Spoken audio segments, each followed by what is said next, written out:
Well, again, good evening, folks. This is Mike Riches joining the webinar here.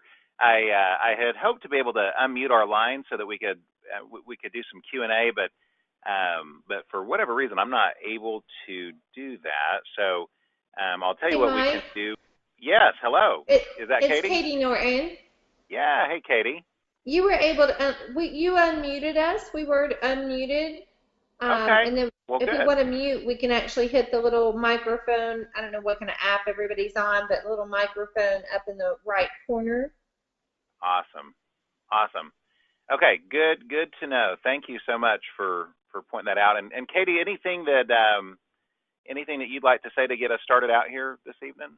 Wow, just absolutely want to thank you for coming to Jacksonville and for putting together this training on how to sell a membership tonight. I mean, Florida and Georgia, we are in for a real treat on Friday, the 28th of September.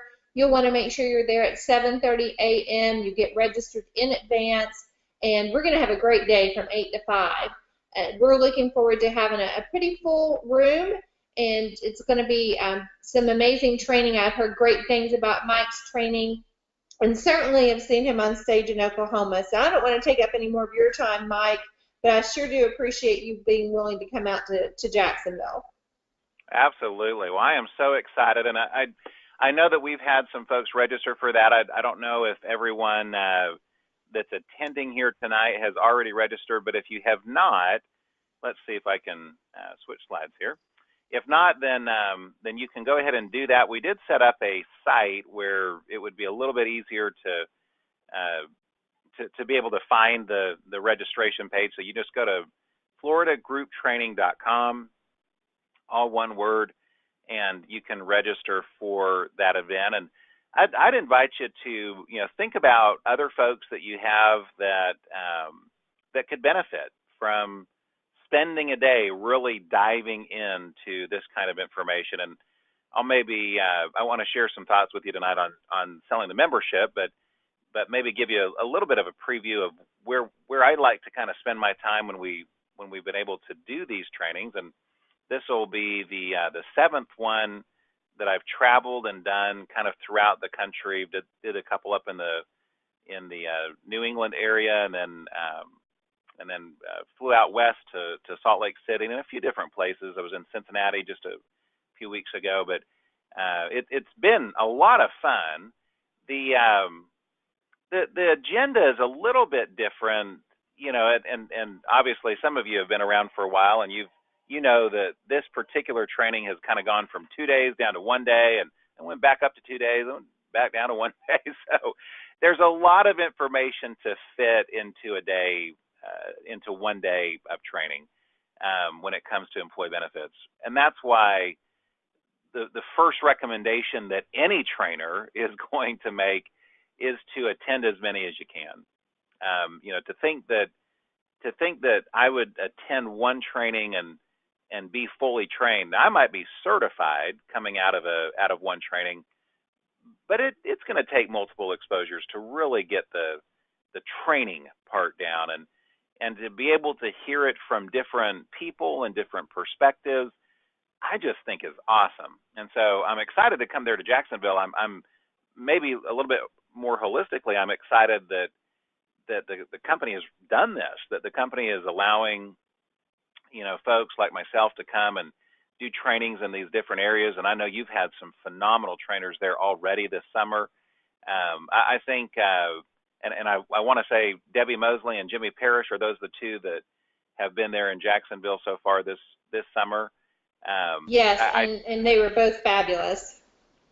Both of them are, right? And I think that if someone had attended Debbie Mosley's, I know Debbie and Jimmy well enough to know that if someone attended Debbie's training and then attended Jimmy's training, they might cover some of the same information, but those are two entirely different trainings.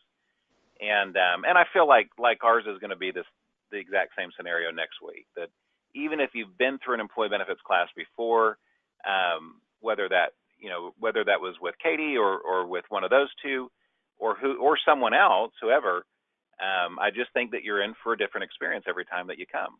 Frankly, you can listen to the same trainer. You can go to Katie's training 2 different times and have 2 different experiences. So anyway, I won't beat that drum too hard, but we would love to see folks out there. Think about who in your team could benefit from learning more about the membership, who in your team could benefit from learning more about how to recruit and attract people into your business that would be interested in employee benefits. That's one of my favorite things to talk about in that particular training is, look, it's one thing to know how to do it yourself, but how do you recruit? How do you attract other people? And of course, one of the ways that you can attract that type of individual is to know more about the subject matter yourself, right? So, that doesn't mean that you have to go out personally and open a bunch of groups. I mean, if you did, that's fantastic. But if you just understand that side of the business, even if that's not your major, even if that's not your main thing, it will absolutely, in my opinion, make you a much better target as far as attracting people that want to be involved in employee benefit sales. And let's face it, to me, it's a great part of our business, but I'm really glad that I built a team of people that do employee benefit sales because it's awesome when someone goes out in your team and opens up a big group. And of course, there's overrides in that as well, but there are a lot of advantages. Maybe think about it this way, and I know I've got a training material. I don't mean to go off on too much of a tangent here, but think about it this way: if last week, and I hope that most of you were in Nashville, Tennessee, if not all of you, but imagine that if on stage from Nashville, if Jeff Bell had gotten up in Nashville and said, "Hey, ladies and gentlemen, we got a special announcement. In order to hit executive director in the months of September, October, maybe even through the end of the year, in order to hit executive director, we are relaxing the requirement." Now, don't get me wrong, this is a scenario. This is not really happening. But what if Jeff Bell had said, "We're relaxing the requirement from 50 sales down to 30? How do you think people would have responded in that room? And I'll tell you how they would have responded. You'd still have problems with your hearing today because the cheers would have been so loud in that room, right? I mean, people would have flipped out. Are you kidding? And there'd be all kinds of people that had thought that executive director was maybe too high to attain, and all of a sudden it became a very realistic goal because they only have to focus on 30 sales instead of 50.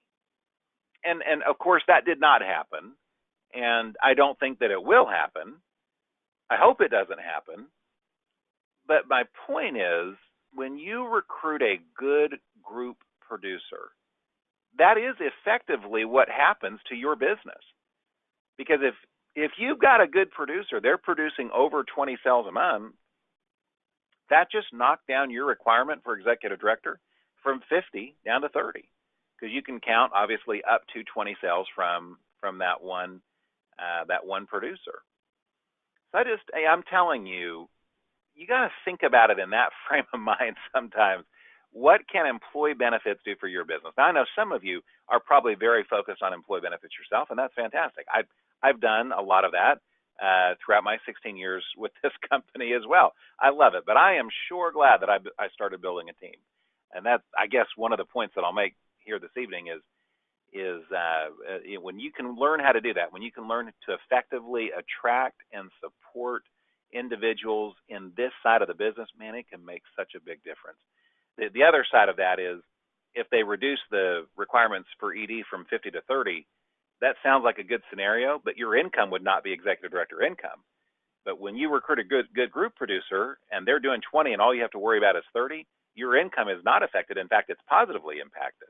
So again, I could go on that all night.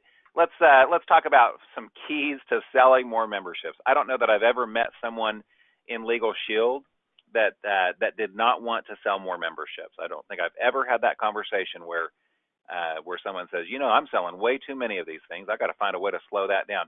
Most people are very intent and very focused on they would love to increase their production, both personal and organizational. And so let's talk about that. I just want to share a few keys with you in just a few minutes tonight. Obviously, if you can come to our training next Friday, we're going to have a lot more time to get into a lot more depth on this type of material, but I want to share just a few thoughts with you. One question that I'll get a lot, not so much from new agents, although sometimes some of our new associates and folks that we're working with, they'll ask this, but most of the time, this question comes from someone that's been around for a while. They've kind of tapped into their warm market.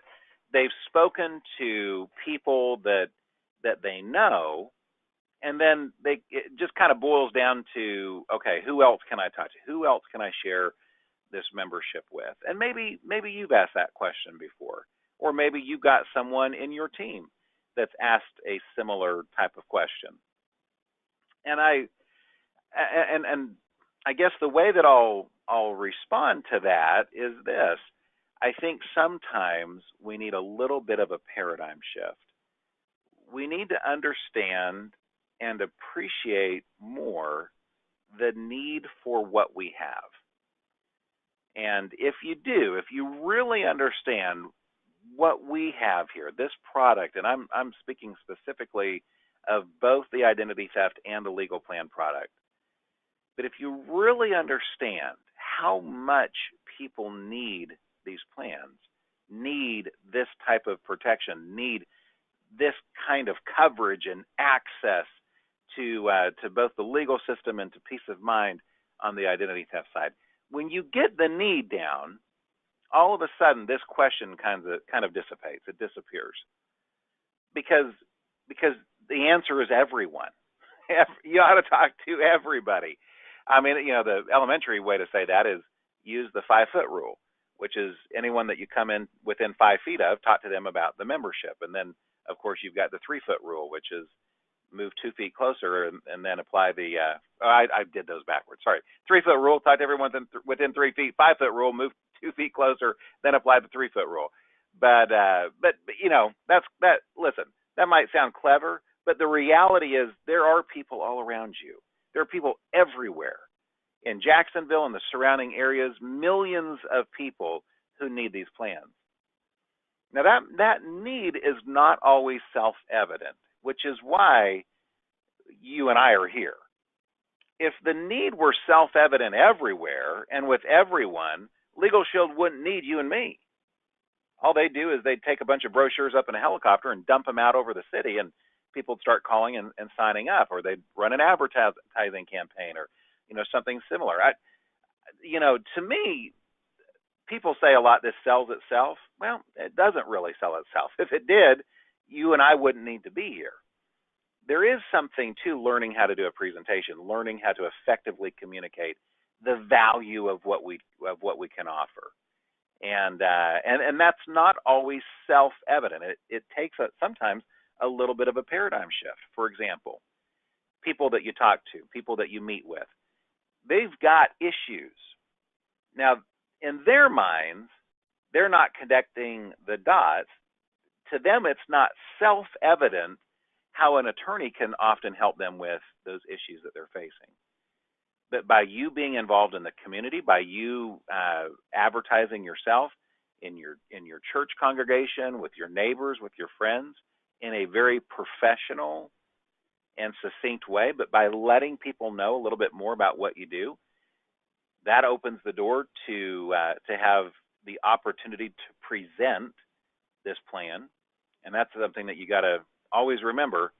You and I can have a lot of conversations about Legal Shield. That doesn't mean that we're making presentations. Conversations are different than presentations. Sometimes I'll talk to a new associate and they'll say, I've talked to a lot of people about this plan, but nobody's signed up yet.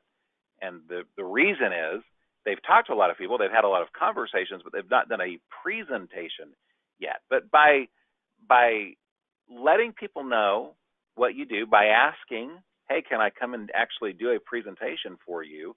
Again, that's going to open the door for you to be able to present what we do. When that presentation happens, I mentioned there's got to be often a paradigm shift. People have to think a little bit differently than they're thinking right now. For example, on the identity theft, the identity theft saturation right now, the market nationwide is about 20%.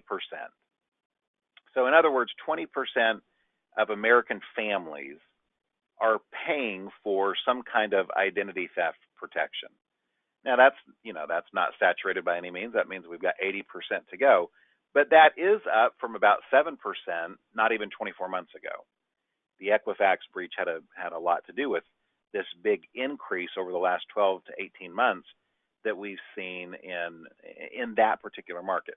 But what that really means is that 80% of people don't have anything that they're paying for, and for whatever reason, most of those people have justified that in their mind. So 80% of the people that you talk to, 80% of your neighbors, 80% of your church family, 80% of of folks that you're going to meet in a grocery store, folks that you're going to meet through a networking group, 80% of people don't have anything, and again, most of them, they've justified that decision. So you and I have to create a paradigm shift. You and I have to get them thinking a little bit differently. Well, we don't have time to get into every way of doing that, but on the identity theft, there are a few different things that you and I can do to expand their thinking a little bit. For example, some of them might think that identity theft is all about financial issues or their credit. So we can expand their thinking by showing them some of the other types of identity theft. And then all of a sudden, they're not as safe as they thought they were. Or maybe we talk about data breaches, because maybe you talk to somebody who who checks their credit card statements and is real vigilant on watching their personal data. And that's fantastic, but if they're a victim of a data breach, they're still going to be likely to become a victim of identity theft, and it didn't matter how careful they were. It didn't matter how vigilant they were. So again, we're trying to take what they're thinking and expand that a little bit, and now all of a sudden they become more than just a prospect. That's when they can become a customer. The legal plan works the exact same way. People right now are dealing with stuff. People have legal issues. That's the old quote from the business briefing, that the average American has 4 to 6 legal issues every year. That people are not hiring a lawyer 4 to 6 times per year. They're not hiring an attorney 4 to 6 times per year. Why? And the answer is they need a paradigm shift. They don't understand how an attorney could help them with these issues that they're facing. The issues are there. They're very real. But they just don't understand how much an attorney could help them. Well, that's what our presentation is for. That's why, again, it's not self-evident. Thank goodness it's not. That's why you and I are needed. That's why there's an opportunity for you and me, is because it's not self-evident. You and I have to do a presentation that opens their mind, expands their thinking a little bit so that they can become more than just a prospect.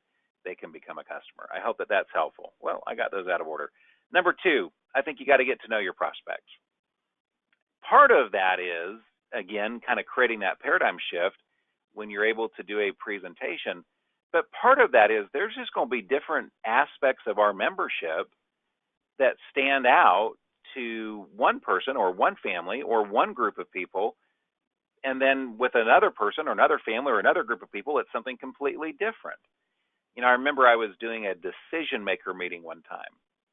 And the idea here is to preface this, whatever is going to be interesting to them, that's where you go. That's what you talk about, right? So in sales, the old phrase is you got to bait the hook to suit the fish. And in other words, you don't bait your hook with what you like to eat. Like, I'm a big fan of Mexican food. I've never caught a fish using an enchilada as bait. You got to put a worm on there. Now, I don't like worms to eat, but you're baiting the hook to suit the fish. In other words, it's not really what stands out to you. It's what stands out to your prospect that's important. So I was doing this decision maker meeting one time, and I was kind of going through the legal plan. Obviously, I'm very passionate about the legal plan. I think it's a fantastic and phenomenal value. And then all of a sudden, I got into the identity theft plan, and I started talking about the different types of identity theft. Now, I'm a big believer you don't have to go through and give a bunch of detail on every type of identity theft, but I was talking about a few different types of identity theft. This was a medical, like a hospital. I think, I'm trying to remember now, it's been a while, but maybe it was a big medical office. But anyway, it was in the medical field. So I was kind of spending some time on it was a hospital, it was a hospital because they had over 1,000 employees. Well, anyway, I was spending time on the medicals. I thought that that's what she would be interested in. But then I had a little brochure that showed some of the different types. She pointed to the employment identity theft. She said, "Tell me about that." So I explained what employment identity theft is, where someone, might use a social security number of somebody else to be able to get a job. And turns out she ended up sharing with me that they had recently found that one of their employees was doing that. It hadn't come up in their initial searches, and this was certainly a reputable organization. But she had one of her employees that they found out was using a stolen Social Security number. They terminated the employee, of course, but as the employee was walking out, and here's this HR person relating this, as this employee was walking out, the employee turned around and said, "You have no idea how many more there are in here," and then left. And so in her mind, that was freaking her out. Well, I immediately left anything else that I would had wanted to talk about myself, and guess where we spent our time? We talked about employment identity theft, and how you can do everything that you possibly can, but you don't always catch it, and how there are organizations that don't do everything that they possibly can. In fact, they know that they're hiring people that are using stolen Social Security numbers, and they don't care.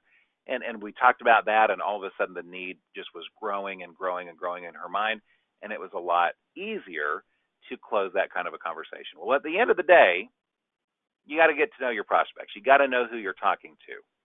And if you're sitting down with a 25-year-old, you're probably going to focus on different aspects of the membership than if you're sitting down with a 55-year-old. So age might play into that, background might play into that, their profession might play into that. Certainly their families and their hobbies and their interests may play into that. If you're talking to a prospect that has small children, all of a sudden that will becomes a big deal, especially if they're younger. They may not have gotten that done yet. And that's not to say that folks that are not younger have always gotten that done, because that's usually not the case either. But the point is, get to know who we're talking to. In a group, that's a little bit more difficult, and you actually end up having to be a little bit more stereotypical because if you're talking to a group of blue collar employees, your presentation is going to be different than if you're talking to a group of lawyers, for example, or doctors or whatever. But you kind of have to generalize in a group. With an individual, you don't have to do that. You can ask questions. You can get to know them. Tell me about your family. Tell me about your interests. And sometimes, obviously, if it's somebody that you already kind of know that going in. And then don't be afraid to personalize your presentation for the people that you're talking to. Now, when it comes to having a great presentation, that's where this third point comes in. In my opinion, one of the most important things that we can do is get people from point A to point B. And what that means is point A is wherever they're at when they first sit down. And point B stands for buy.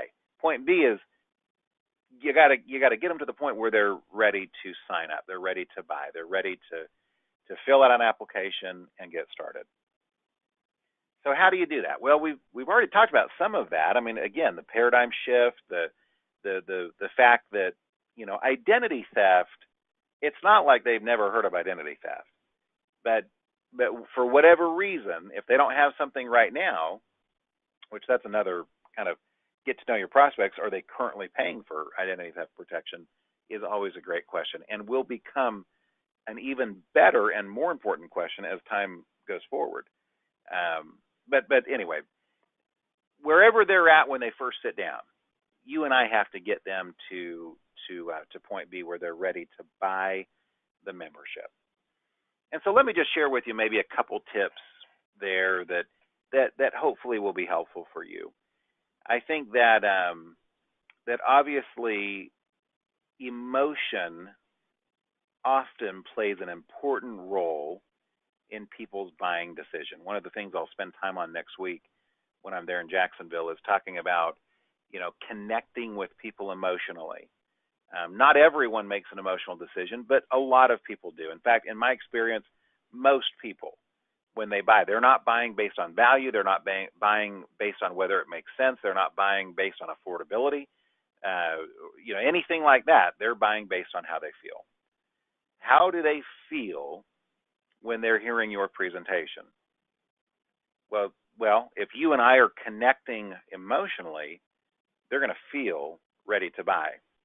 But we've got to make sure that that emotional component is there. We'll spend probably a good 30 minutes on that next Friday, connecting emotionally, and how do you really do that? That's a tough one for people to do sometimes, because most people are not in the habit of speaking emotionally. I mean, some people are.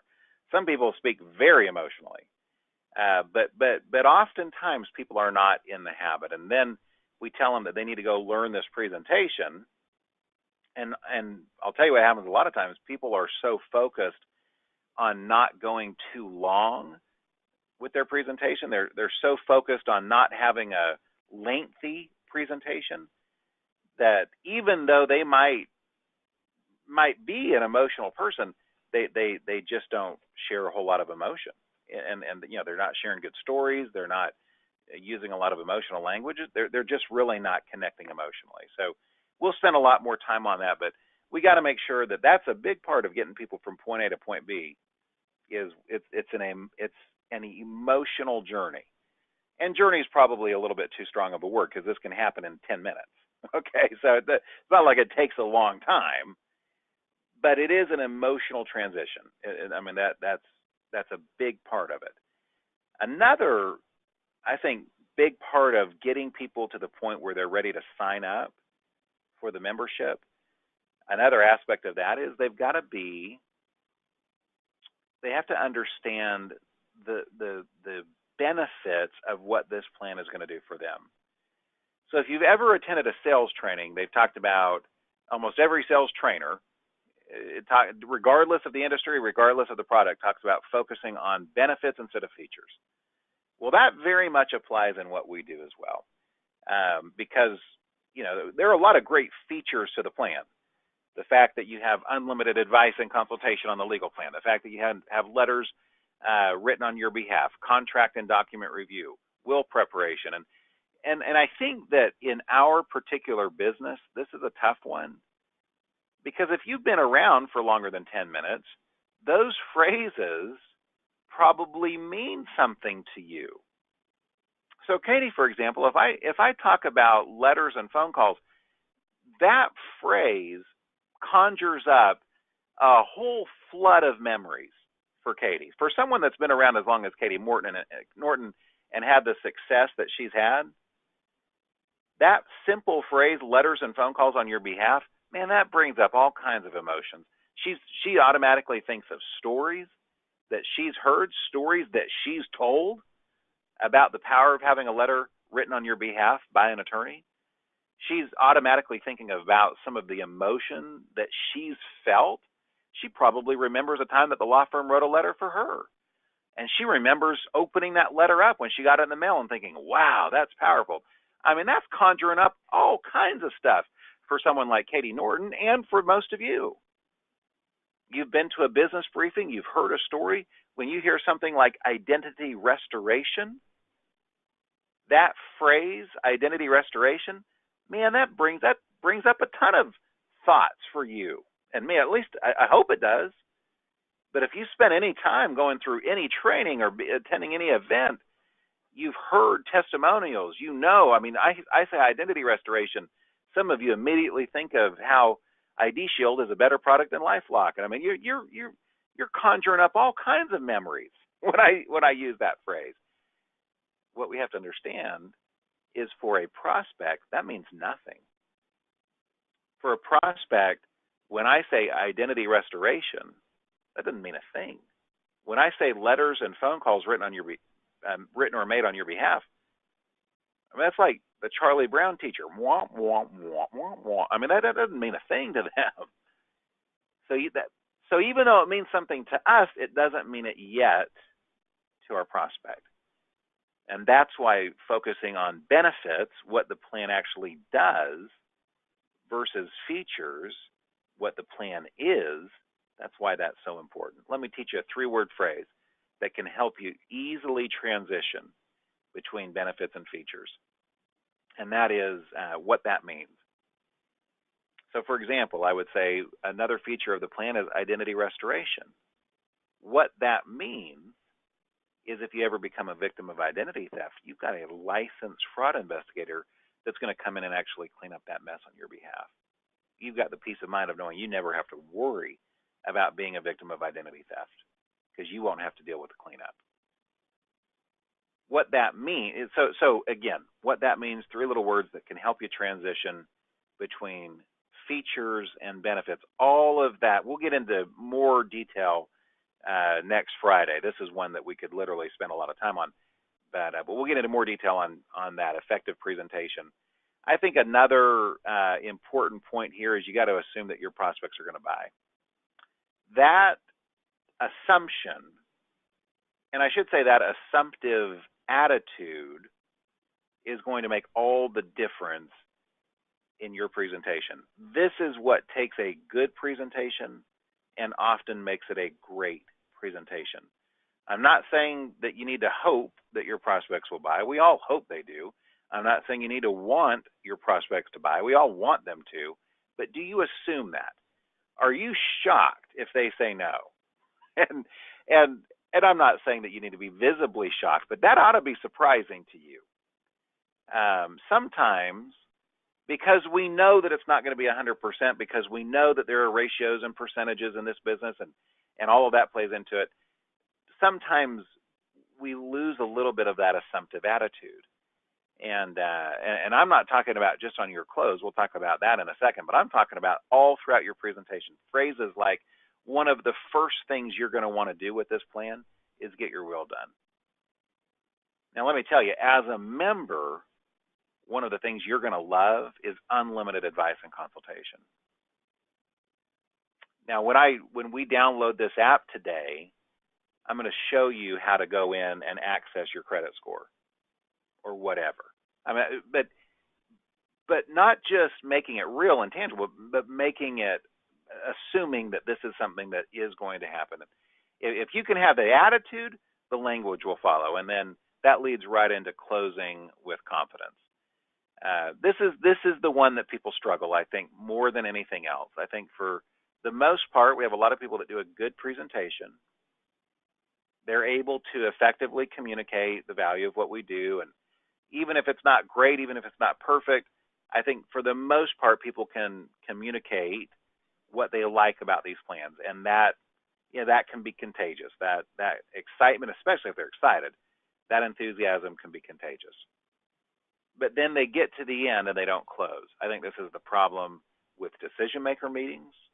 This is why we don't open more groups. This is the problem in small business plan sales.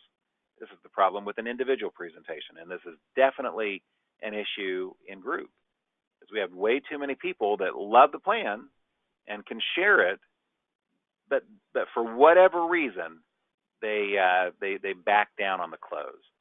And what I want to teach you to do is really close with confidence. Now, next week on Friday, we're going to spend a lot of time talking about how to do this in a group, and that's a whole different story. What I want to share with you tonight is how to do it with an individual. So I'll just share with you my closing language. Now, this is one of those things that if you line up 100 top producers with Legal Shield, they probably all have 100 different ways of saying this or closing. I'll share with you what I do, and then if it helps you, that's great. And if you have something that you already do that you like, that's fine too. I like to ask these 2 questions. I like to say, do you have any questions on coverage, first of all? Now, notice I'm not saying, do you have any questions? If you say, do you have any questions, then, and I'm sitting down with an individual at a kitchen table, for example, if I say, do you have any questions, they're going to say, well, let us think about it, whatever. But I'm going to specifically ask, do you have any questions on coverage? And that way, if they do have a question about coverage, I open the door to be able to answer that. Now, you mentioned that we get speeding ticket protection. Now, what about if I'm, whatever. I want to be able to answer their questions, and then I'll say, do you have any other questions on coverage? And at some point, they'll say, no, I think it's clear. And then I'm going to move into my closing question. And I'm going to take my pen. I'm going to look down at the application. I'm assuming it's a paper app. And if it is a paper app, I've had that paper app out in front of me the entire time that I've been talking. So it's not an awkward move to, try to pull out a paper app when I'm done. But I'm going to look down. I'm going to say, what email address would you like me to send your membership info to? And that's it. What email address would you like your membership info sent to? And let them answer. And you know what? I've learned this. If you just look down and have your pen ready to write, you ask the question, then shut your mouth, don't say anything else. Look down and have your pen ready to write. You know what will happen most of the time? They'll start giving you their email. And again, I'm assumptive. I mean, I assume that they're signing up for this. And that assumptive attitude leads to be able to close with confidence. Now, I can remember the first time that I used this close, and I was not confident. In fact, I was scared to death. In fact, I was talking to a police officer, and it was just one-on-one, but I was at the police department. This was years ago. I was young, skinny, and I had a bunch of hair, so this was a long time ago. But I was talking to this police officer, and I used this close. And I honestly didn't know if he would start giving me his information or maybe he would try to arrest me. I didn't know. But you know what? He started giving me his information. And I was so kind of taken aback that this worked so well. I like almost forgot to start writing. I'm like, oh yeah, I need to write this down. So I started writing down his information. I've used that close many times, hundreds, thousands. I don't know how many times I've used that close. It works. It's an effective close. One more reminder for you, FloridaGroupTraining.com. If you are, if you can attend next week, again, keep that in mind. Who else do you know? They don't even have to be in your team, but we'd love to have a good group out there next week. I know, some people are like me; they're procrastinators. I'm inviting you to go ahead and get registered. We are going to do a drawing for the first 25 people who register. And so I don't know where we're at right now, but I don't think we're quite at 25 yet. So you might just promote that, FloridaGroupTraining.com, and so you can get in for that drawing that we're going to do next Friday when I'm there. I am so excited to come out. It's going to be such a fun time, and again, we'll have a lot of time. We can really dive into some detail on some of this stuff, and I think that you'll enjoy the opportunity to really spend some good time on this kind of information. Katie, I know we've still got you on the line. I don't know if there's anything else that you want to share or any thoughts that you have. If not, we can close, or any thoughts that you have. We'd love to hear from you. Just looking forward to you being there. Make sure you got your pen and paper ready whenever you get there. Print out your course companion. Bring it with you. That's going to be, what you're going to use as a guide to go through the class. And just get there early. Bring a sweater. I do keep it cold in the room. That way everybody's right on it. So. Good. No, I like that. I want it so cold that people can't help but get excited because they're shivering so much. So that's right. So that's a great point on the course companion. That you can download that right on FloridaGroupTraining.com. There's a link for the course companion that you can download that on. So, Katie, thank you so much for your kind hospitality. I can't wait to get out there next week in Jacksonville. It's going to be a fun time. And thank you to everyone for joining the webinar tonight. Hope you've enjoyed learning some of this information. I really can't wait to get into more detail next week on it. God bless y'all. Have a great evening. You too. Thank you.